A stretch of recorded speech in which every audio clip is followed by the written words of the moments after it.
નમસ્કાર મિત્રો, હાલ એક મોટા સમાચાર આવી રહ્યા છે મિત્રો. જાપાન હેલ્થ રિસર્ચ સેન્ટર દ્વારા ચોંકાવનારી વાત સામે આવી છે, જે જાણીને તમારા હોશ ઉડી જશે. ગુજરાત સહિત પૂરા દેશ માટે ચિંતાનો વિષય બની ગયો છે. આજથી 10 વર્ષ પહેલા માણસ પોતાના પરિવાર સહિત તહેવાર પર મેળામાં જતો, કપડાં ખરીદીમાં તેમજ ઘરના કામો હોશે હોશે કરતો. પરંતુ હાલની ટેકનોલોજીના સમયમાં માણસ પગ વગરનો થઈ ગયો છે. મિત્રો, ધ્યાનપૂર્વક જોજો અને વિચારજો કેવું પરિવર્તન આવી રહ્યું છે. ભૂખ લાગી છે તો ઓનલાઈન જમવાનું મગાવી લો. કપડાં લેવા છે, મોબાઈલ ખોલો, 2 દિવસમાં કપડાં ઘરે આવી જશે. ઘરે ટીવી પંખો ચાલુ કરવાની જરૂર નથી, ખાલી મોબાઈલ પર ક્લિક કરો, બધું ચાલુ થઈ જશે. વાસણ ધોવાના મશીન, કપડાં ધોવાના મશીન, રૂમ સાફ કરવાના મશીન, ટ્રેડમિલ પર ચાલવાના મશીન, ઘર બેઠા બધી સુવિધા.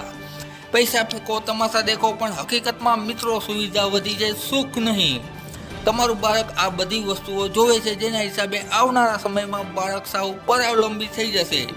કદાચ આખા દિવસમાં 100 ડગલા પણ નહીં ચાલી શકે, જેના હિસાબે પગની તકલીફ, એસિડિટી, બીપીનું વધવું, ડાયાબિટીસ વગેરે વગેરે જેવા રોગો સામાન્ય થઈ જશે અને આયુષ્ય ઘટતા વાર નહીં લાગે.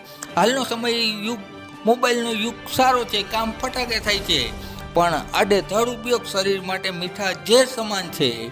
અમારી ચેનલ હંમેશા આપની સલામતી છે. તે મિત્રો, વિડીયો તમારા સગાવાળા સુધી પહોંચાડી દેજો અને આખા દિવસમાં 1000 ડગલા તો જરૂર ચાલજો. વિડીયો જોવા બદલ ખૂબ ખૂબ આભાર.